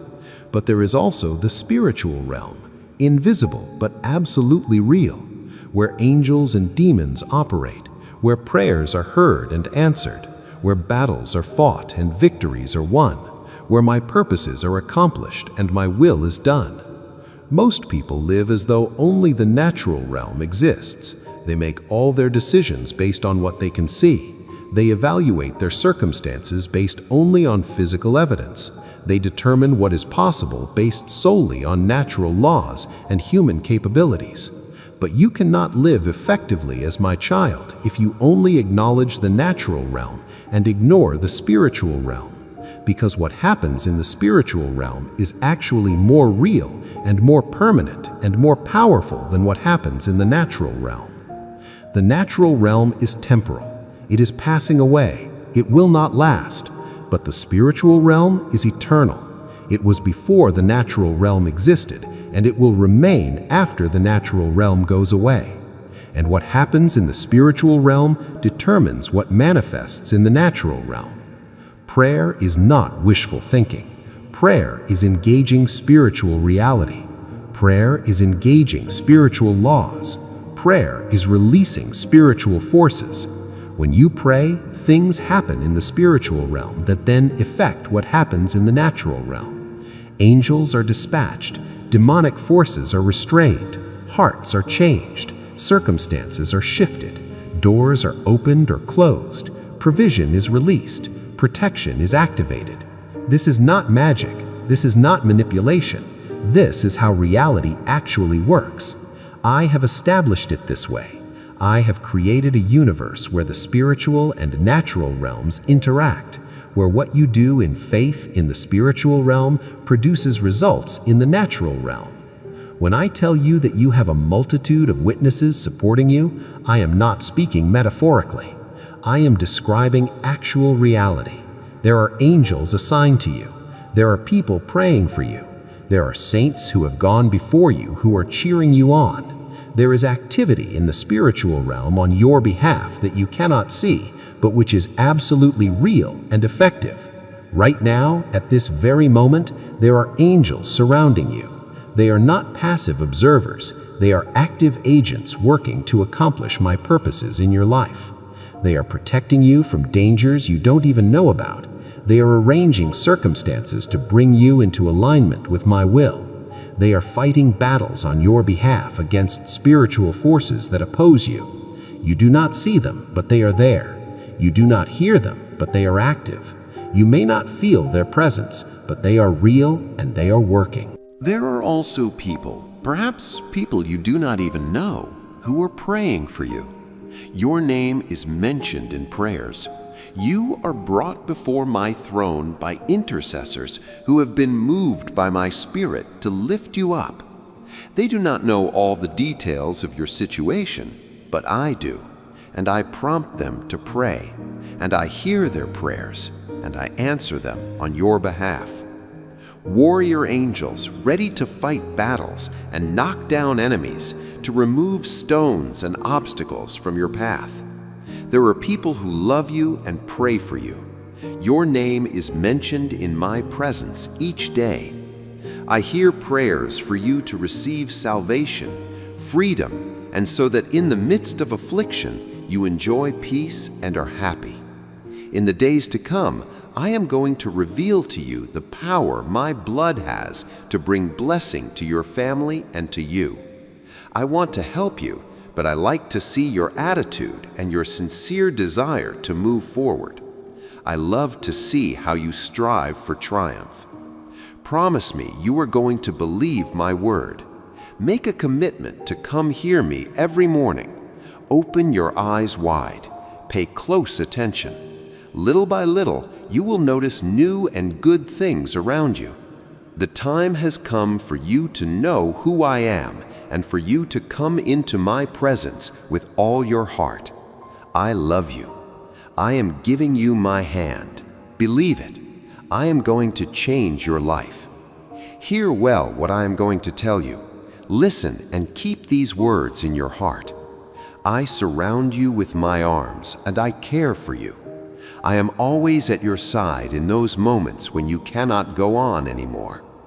That is why I want you to remember these words well. When you are attacked by sadness, think about me and do not focus your feelings on loneliness. I am with you. That is the truth. Speak my name, embrace me in your heart, and do not cry anymore. Do not water with your tears the sad memories. Do not let the bad moments take root in your soul. Do not give more importance to the past that will not return. Do not feed thoughts or lies that want to steal space in your mind and are destroying you. Remember my sacrifice on the painful cross. There I paid for your sins with my powerful blood. Bring to your mind my glorious resurrection. I have come to resurrect your dreams, to transform your existence, to give you eternal life, to give strength to your heart. You have suffered many things in this life, but you have not given up. Here you are getting up once more. You are my daughter, my son. You carry my power within you. Today you will continue again on the path toward your blessing, and nothing and no one can stop you. I am going to pour wisdom into you, and as you move forward, I will open paths for you. I will remove many obstacles, and you will see how many good things you thought were lost return to you. But the secret for you to arrive at freedom, prosperity, peace, and the blessing you are seeking is that you really believe what I am telling you, that you do not stop for anything, that you do not cease to advance, and that you do not fear problems or enemies who want to defeat you. You already know now what I think. You have already heard me say that yes, I want to bless you, and yes, I want to help you. Now it is up to you to obey me, to do what I tell you.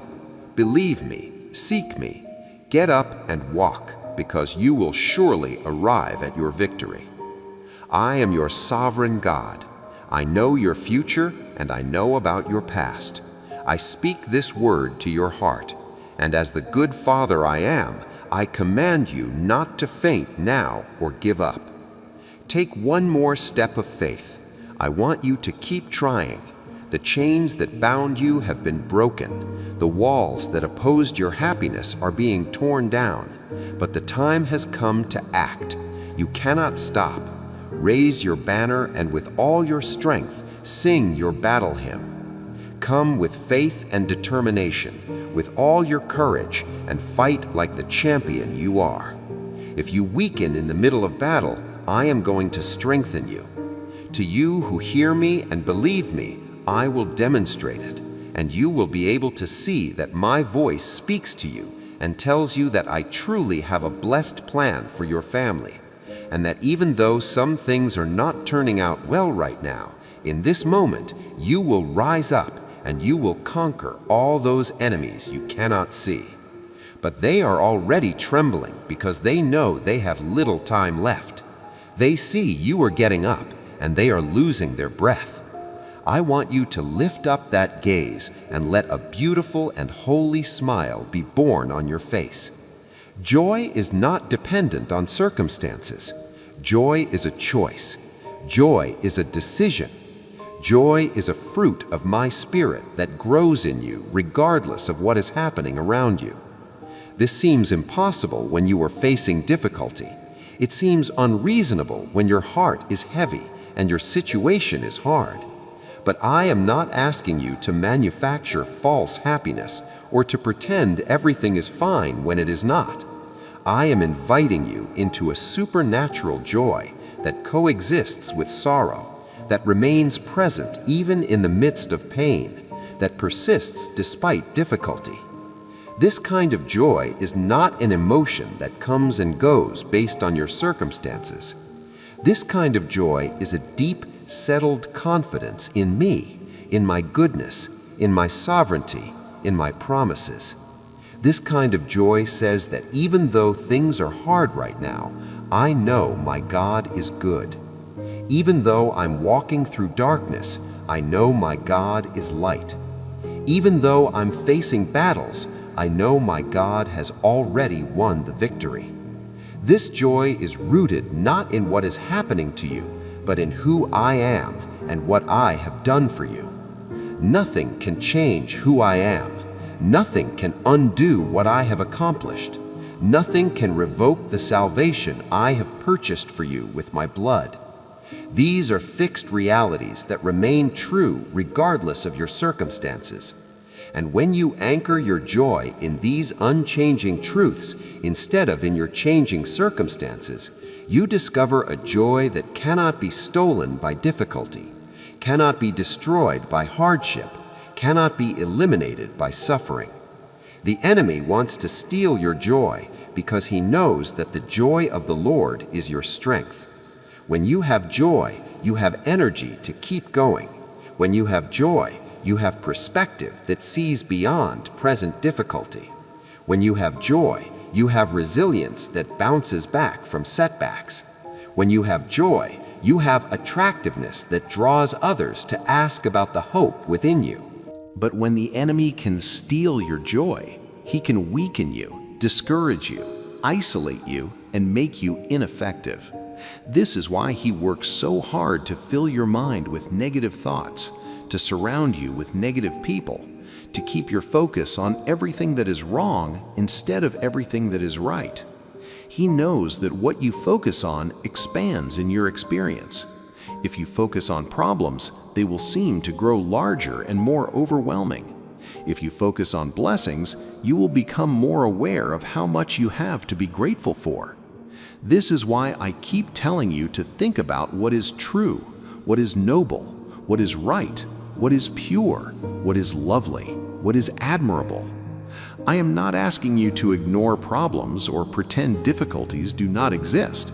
I am asking you to give more mental and emotional space to what is good than to what is bad, to focus more on my promises than on your problems, to meditate more on my faithfulness than on your failures. Let me anoint your head with the oil of joy and fill yourself with security. When you leave your house to face life, to go to school, to work, to that appointment with the doctor you should not miss, to that moment of decision, you have to face it with faith. Do not be afraid of anyone. If you have to speak with someone, stand in front of that person and my powerful presence will be there with you. I will place the exact words you should say. You will not be filled with nervousness. I have given you my spirit and self-control, so your emotions submit to my will. So whatever it is you have to face, you will do it with faith and great security because I am with you. I did not abandon you when you were far away. I delivered you from danger when you did not remember me. How much more now that you have given me your life? I am going to move heaven and earth so you find the way out.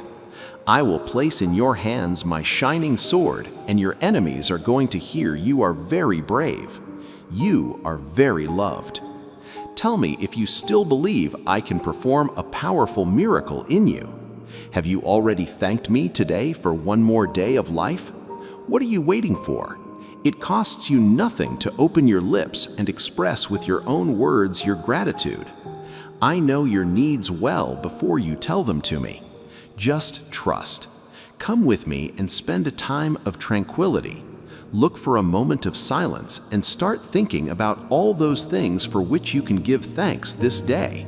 Your life, your family, your health, the air you breathe, the bread on your table, the roof over your head, my supernatural protection around your home, those warrior angels who encamp and stay in guard, who watch over your dreams and are ready to enter battle. There are so many reasons to feel blessed. You have so many beautiful reasons to hold on to life, and you have to think about them daily.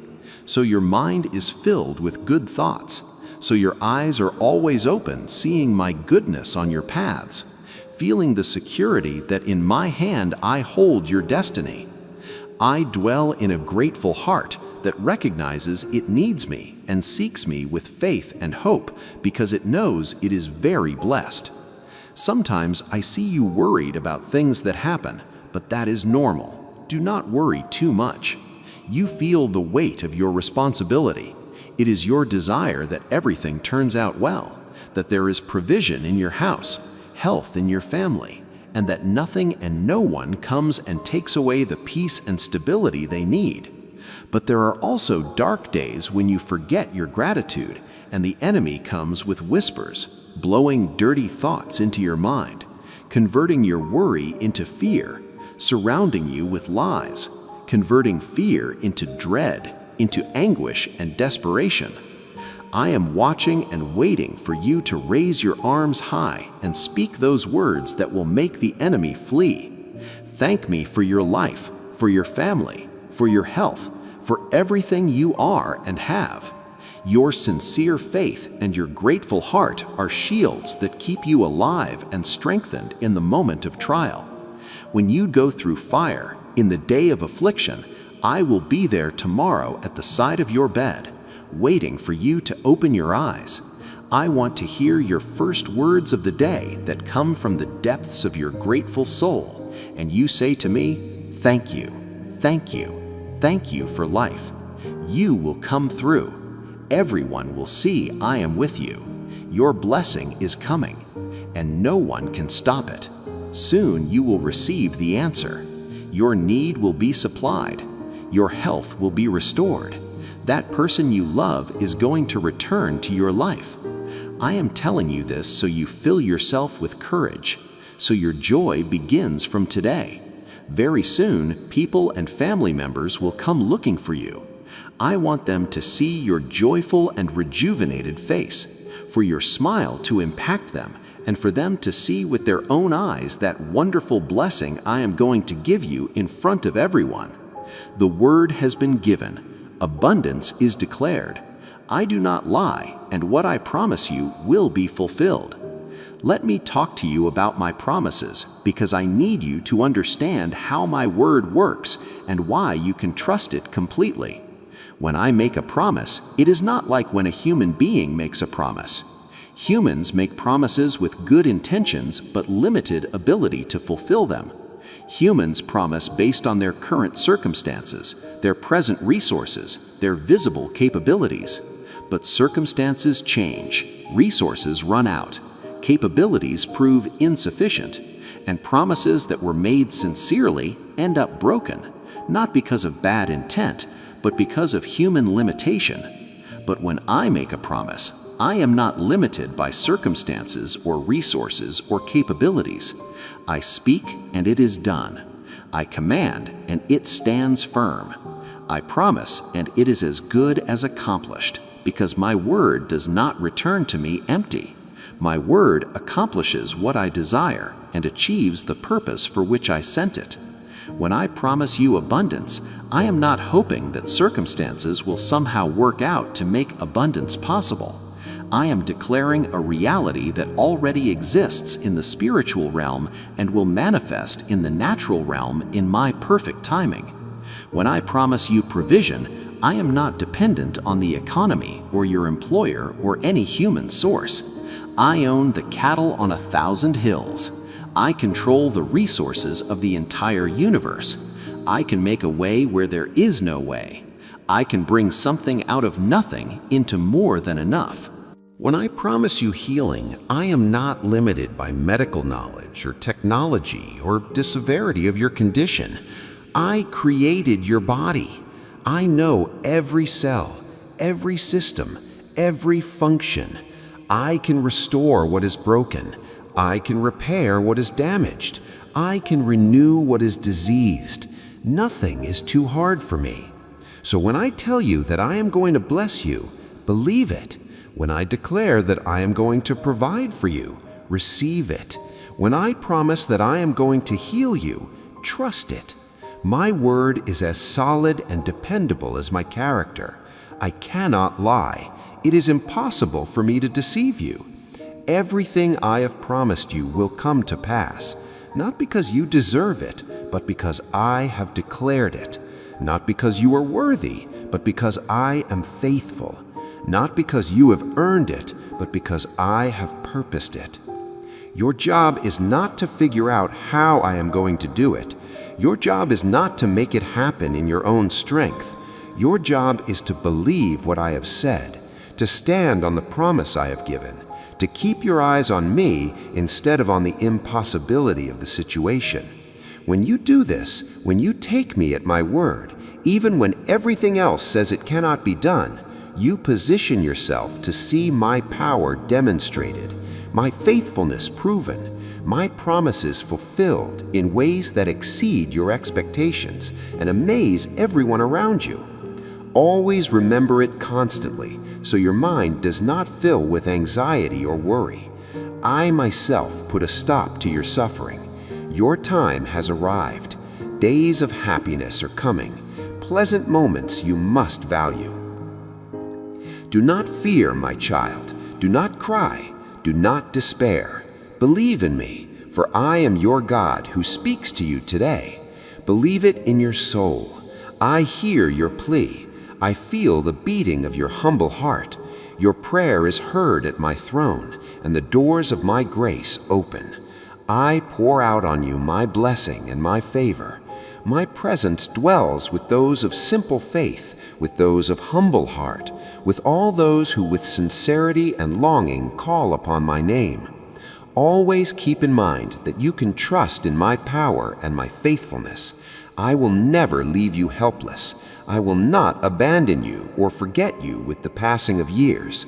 If on a cross I suffered and poured out my blood for you, it was not to forget you when enemies and problems attack you, or when you feel weak, needy, and sick.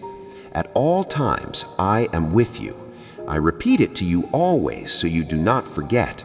I always long for you to seek me each day, for you to remember my words. I have the power to deliver you, and if I tell you every day, it is because I am truly going to do it.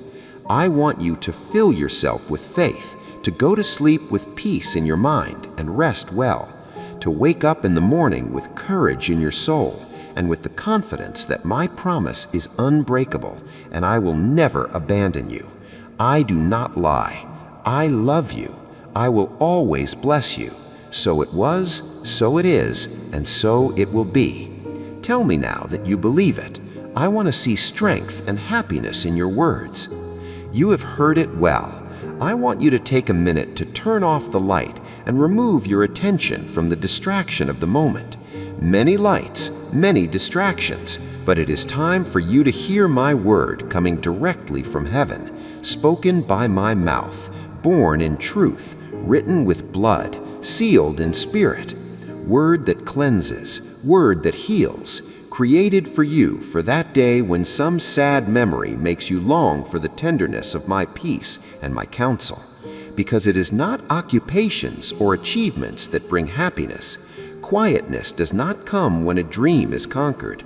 Rivers of your mind running in anxiety only stop in the presence of your God, your heavenly Father, and full joy arrives when you understand and believe in my proverb. Wisdom begins when you recognize that I, your Father God, am here present with you in every place at all times, caring about you. I am interested in your desires, and if you give me all your attention and your respect, if you turn off the lights that obstruct your vision, if you distance from you the confusing distractions, if you firmly believe my promises, if you hold on to delighting in my love, if you can with simplicity and confidence rest your thoughts on my shoulder, I tell you, your God, the Alpha and Omega, I tell you, close your eyes.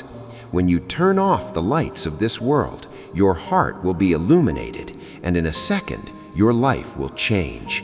You will no longer be a victim of fear, because now you know it with security. I am here. Receive my rest. Receive my peace. Turn off the light. Feel, receive, live, listen. The darkness outside does not mean loneliness for you, because inside you this truth will shine forever. I love you. Believe it. I love you, and I will never, never, never abandon you. But I need you to understand something more. I need you to grasp the depth of what I am saying to you. When I tell you I love you, I am not speaking empty words. I am not offering you something temporary or conditional. I am speaking to you about a covenant that was established before the foundation of the world, a decision I made in eternity past that nothing in time can undo. Before you took your first breath, before your heart beat for the first time, before your eyes opened to see this world, I loved you. I chose you. I set you apart. I wrote your name in the palm of my hand, and I declared over you that you would be mine forever. Do you understand the weight of this truth? Do you comprehend what it means that the God who created galaxies and set the stars in their courses, the God who commands the oceans and tells the mountains where to stand, the God who holds all power and authority in heaven and on earth, this same God has chosen to set his affection on you? Think about the magnitude of this reality. The universe is vast beyond human comprehension. Scientists estimate there are over 2 trillion galaxies in the observable universe. Each galaxy contains hundreds of billions of stars. Each star is a massive nuclear furnace producing unimaginable amounts of energy. The distances between celestial bodies are so great that we measure them in light years. The distance light travels in a year, moving at 186,000 miles per second. The complexity of creation is staggering, from the intricacies of subatomic particles to the grand movements of galactic clusters, from the precise laws of physics that govern matter and energy to the delicate balance of forces that allow life to exist. Everything displays design and purpose and intelligence. And I am the one who created it all. I spoke and worlds came into existence. I commanded and stars ignited. I designed the laws that govern the universe. I set boundaries for the oceans. I established the cycles of day and night, summer and winter, seed time and harvest. I know the number of stars, and I call each one by name. I understand the secrets of the quantum realm. I comprehend the mysteries of dark matter and dark energy. All of creation exists by my word and is sustained by my power.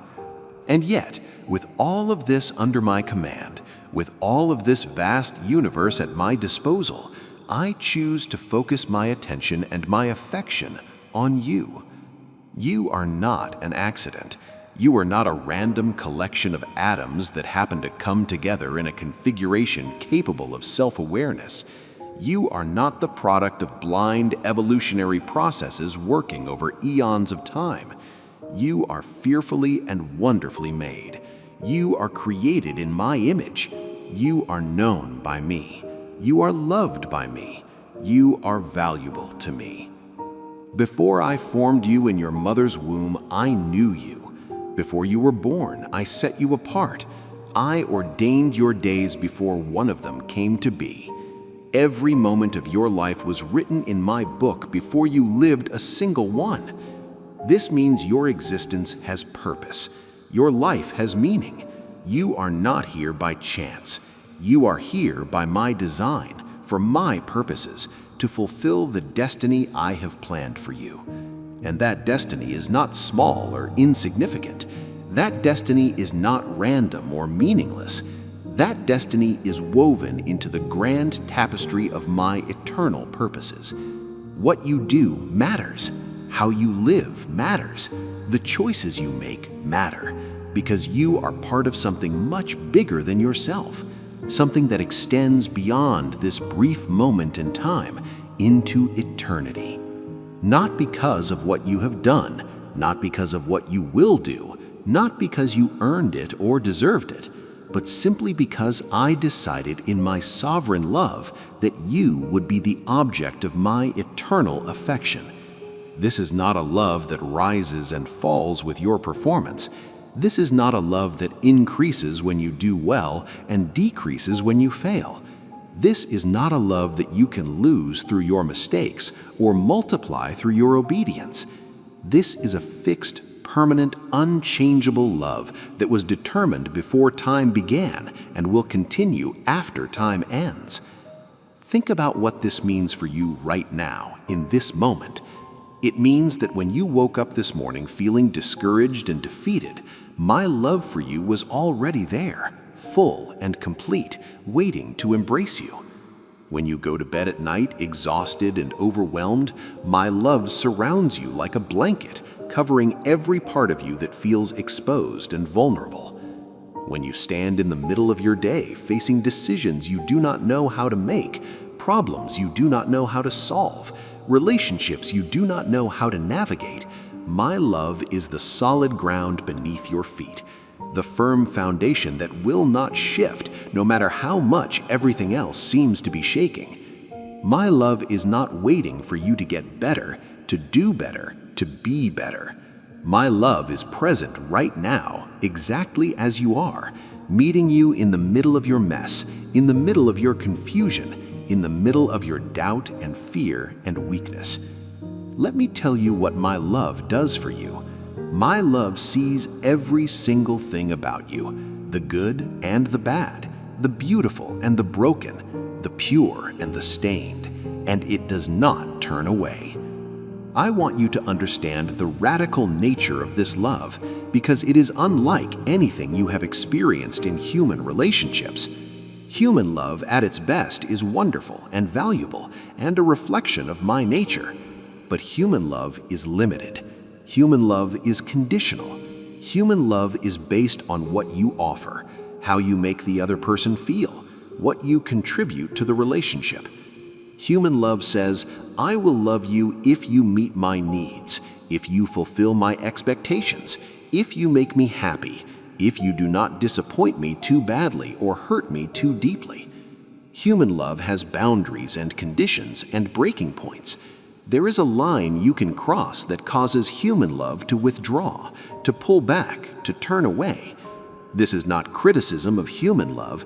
This is simply reality. Humans are finite, flawed, limited beings who love imperfectly because we ourselves are imperfect. But my love is not like human love. My love is perfect. My love is infinite. My love is unconditional in the truest sense of that word. There is nothing you can do that will make me love you more because I already love you perfectly and completely. There is nothing you can do that will make me love you less because my love does not depend on your performance. My love is not a response to who you are or what you do. My love is a decision I made about you in eternity past, based on my own nature and character, not based on yours. I love you because I am love. I love you because I chose to set my affection on you. I love you because it pleases me to do so. I love you not because you deserve it, but because I delight in loving you. This means you can't earn my love. You already have it. You can't lose my love. It is permanently yours. You can't increase my love by being good. It is already maxed out. You can't decrease my love by being bad. It does not fluctuate based on your behavior. This love that I have for you is so radical, so counter to everything you have learned about love in this world that you struggle to believe it. Your mind keeps telling you there must be conditions, there must be limits, there must be a breaking point. If you mess up badly enough, surely I will withdraw. If you disappoint me deeply enough, surely I will reject you. If you fail enough times, surely I will give up on you. But I am telling you there is no line you can cross. There is no sin you can commit.